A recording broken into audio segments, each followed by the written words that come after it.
ಅನ್ಯಾಯ ಮಾಡಿ ಅಕ್ರಮಗಳನ್ನ ಮಾಡ್ತಾ ಸಾವಿರಾರು ಕೋಟಿ ಲೂಟಿ ಮಾಡುವಂಥ ಭ್ರಷ್ಟ ರಾಜಕಾರಣಿಗಳನ್ನ ನಮ್ಮ ಜನ ಯಾವುದೇ ರೀತಿ ಪ್ರಶ್ನೆ ಮಾಡಲ್ಲ. ಆಟೋ ಚಾಲಕರು ಕರೆದಿದ್ದ ಕಡೆ ಬರಲ್ಲ ಅಂತ ಆರೋಪ ಮಾಡ್ತಾರೆ, ಹೆಚ್ಚಾಗಿ ಕೇಳ್ತಾರೆ ಅಂತ ಗಲಾಟೆ ಮಾಡ್ತಾರೆ. ಭ್ರಷ್ಟಾಚಾರ ಮಾಡಿ ಜೈಲಿಗೆ ಹೋಗಿ ಬರುವಂಥ ರಾಜಕಾರಣಿಗಳಿಗೆ ಸನ್ಮಾನ ಮಾಡ್ತಾರೆ. ಇವತ್ತು ರಾಜ್ಯ ಸರ್ಕಾರದ ಶಕ್ತಿ ಯೋಜನೆಯಿಂದಾಗಿ ಚಾಲಕರಿಗೆ ಲೇಡೀಸ್ ಕಸ್ಟಮರ್ಗಳು ಕಡಿಮೆಯಾಗಿದ್ದರು. ಬೈಕ್ ಟ್ಯಾಕ್ಸಿಯಿಂದಾಗಿ ಸಂಪೂರ್ಣವಾಗಿ ದುಡಿಮೆ ನಿಂತಿತ್ತು. ಓಲೋ, ಊಬರ್, ರ್ಯಾಪಿಡೋ ಸಂಸ್ಥೆಗಳು ಮೀಟರ್ಗಿಂತ ಕಡಿಮೆ ದರವನ್ನು ನೀಡಿ ಚಾಲಕರಿಗೆ ಮೋಸನ ಮಾಡ್ತಾಯಿದ್ರು. ಮೆಟ್ರೋ ದರ 5 ರೂಪಾಯಿ ಹೆಚ್ಚಾದ ತಕ್ಷಣ ಸೂಟ್ಕೇಸ್ ಇಟ್ಕೊಂಬಂದಂಥ ತೇಜಸ್ವಿ ಸೂರ್ಯ ಇವತ್ತು ಕಾಣೆಯಾಗಿದ್ದಾರೆ. ಚಾಲಕರ ಬಗ್ಗೆ ಒಂದಷ್ಟು ಮಾತು ಆಡ್ತಾ ಇಲ್ಲ. ರಾಜ್ಯ ಸರ್ಕಾರದ ಮತ್ತು ಕೇಂದ್ರ ಸರ್ಕಾರದ ಬೇಜವಾಬ್ದಾರಿತನದಿಂದಾಗಿ ಇವತ್ತು ಚಾಲಕರು ಸಂಕಷ್ಟವನ್ನು ಎದುರಿಸ್ತಾ ಇದ್ದಾರೆ. ರಾಜ್ಯದಲ್ಲಿ ಗ್ಯಾಸ್ನ ಅಭಾವ ಸೃಷ್ಟಿಯಾಗಿದೆ.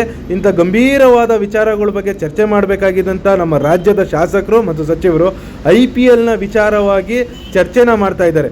ದಿನದ 3 ರಿಂದ 4 ಗಂಟೆಗಳ ಕಾಲ ಗ್ಯಾಸ್ಗೋಸ್ಕರ ಆಟೋ ಚಾಲಕರು ಕ್ಯೂನಲ್ಲಿ ನಿಂತರೆ ಅವ್ರ ಜೀವನ ಹೇಗೆ ನಡೀತದೆ ಅನ್ನುವಂಥ ಗಂಭೀರವಾದ ವಿಚಾರಗಳ ಬಗ್ಗೆ ಚರ್ಚೆ ಮಾಡಬೇಕಾಯಿತು. ಆದರೆ ಇವರಿಗೆ IPLನ ಟಿಕೆಟ್ನ ಚಿಂತೆ ಆಗಿದೆ. ಇಂಥ ಕಠಿಣವಾದ ಸಂದರ್ಭದಲ್ಲಿ ರಾಜ್ಯ ಸರ್ಕಾರ ಚಾಲಕರು ಪರವಾಗಿ ನಿಲ್ಲಬೇಕಾಗಿತ್ತು. ಶಾಸಕರುಗಳು ಇದ್ರ ಬಗ್ಗೆ ಮಾತಾಡಬೇಕಾಗಿತ್ತು.